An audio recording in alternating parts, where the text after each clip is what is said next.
Hello అండి, అందరికీ నమస్కారం. Welcome back to my channel.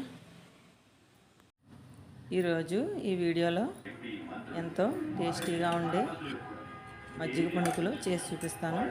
మీరు కూడా నా వీడియో చివరి వరకు చూసి ఇంట్లో ట్రై చేయండి.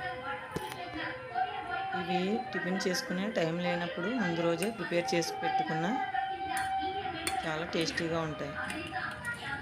దీనికి కావలసిన పదార్థాలు చూద్దాం. ఎండుమిర్చి, కరివేపాకు,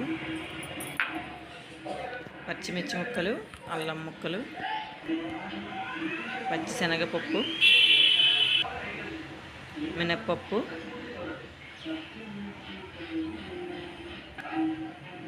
కొద్దిగా ఆవాలు. ముందుగా పెసరపప్పుని 2 అవర్స్ ముందు నానబెట్టి కడిగి శుభ్రం చేసుకుని పక్కన పెట్టుకోవాలి. అదేవిధంగా లైట్గా పులిసిన పెరుగుని ఈ కన్సిస్టెన్సీలో మజ్జిగ చేసుకుని పక్కన పెట్టుకోవాలి. ఫస్ట్ మజ్జిగ చారు ప్రిపేర్ చేసుకోవాలి. స్టవ్ వెలిగించి ఒక గిన్నె పెట్టుకుని గిన్నె వేడెక్కాక అందులో ఆయిల్ పోసుకోవాలి. కొద్దిగా శనగపప్పు వేసి లైట్గా వేగనివ్వాలి.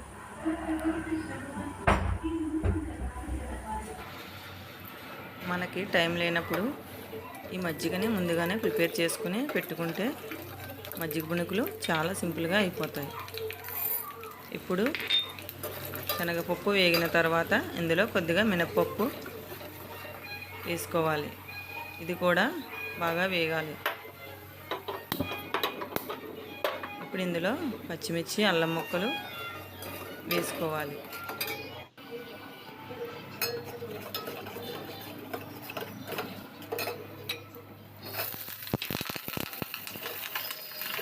ఇది కూడా లైట్గా వేగనివ్వాలి.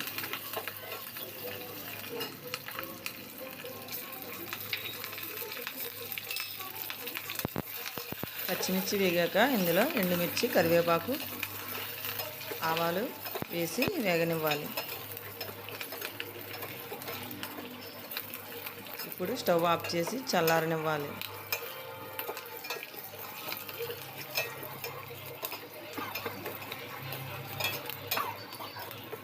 మజ్జిగ ఎప్పుడూ కూడా ఇది వేడి చల్లారిన తర్వాతే పోసుకోవాలి, లేకపోతే విరిగిపోయినట్టు అయిపోతుంది. అందువలన ఇది బాగా చల్లారిన తర్వాత ఇందులో మజ్జిగ వేసుకోవాలి.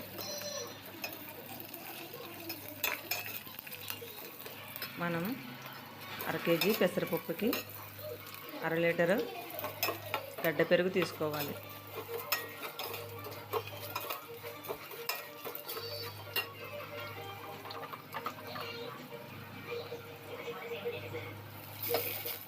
ఈ విధంగా చల్లారిన తర్వాత పలుచగా చేసిన మజ్జిగ ఇందులో వేసుకోవాలి. ఇందులో రుచికి సరిపడా ఉప్పు యాడ్ చేసుకోవాలి. కొద్దిగా పసుపు కూడా వేసుకోవాలి.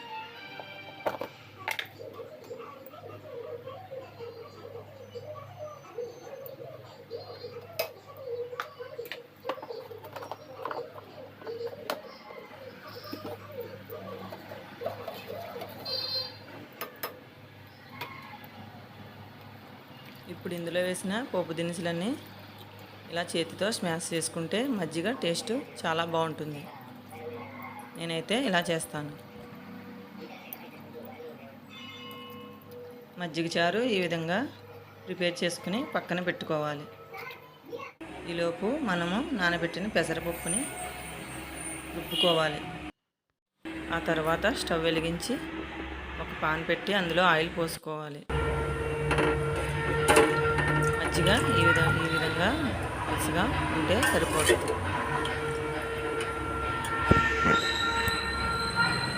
ఆయిల్ వేడెక్కిన తర్వాత మనం ముందుగానే ప్రిపేర్ చేసుకున్న పిండిని చేతితో ఈ విధంగా పునుగుల్లాగా వేసుకోవాలి.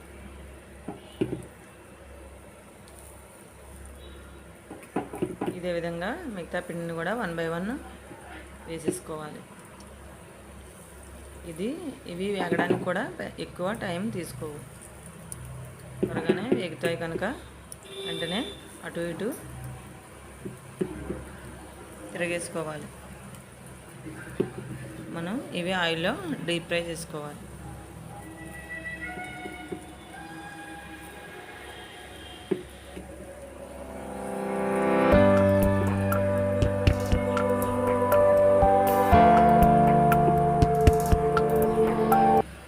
ఇవి మనం వండిన వెంటనే తినకుండా కొంచెం టైం తీసుకుని మజ్జిగ పీల్చుకున్న తర్వాత తింటే చాలా సూపర్గా ఉంటాయి. మీరు కూడా ట్రై చేయండి. నా వీడియో కనుక మీకు నచ్చినట్లయితే లైక్ చేసి, షేర్ చేసి, సబ్స్క్రైబ్ చేయడం మాత్రం మర్చిపోకండి.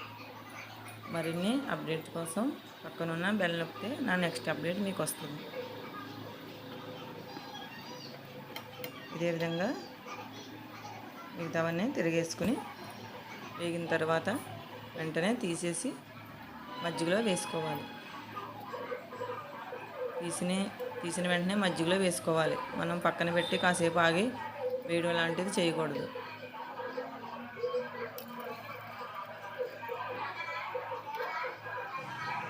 మనం ఎన్ని రకాల వంటలు నేర్చుకున్నా మన పల్లెటూరు వంటల్లో ఉండే రుచే వేరు. కాబట్టి మీరు కూడా ఇంట్లో ట్రై చేయండి.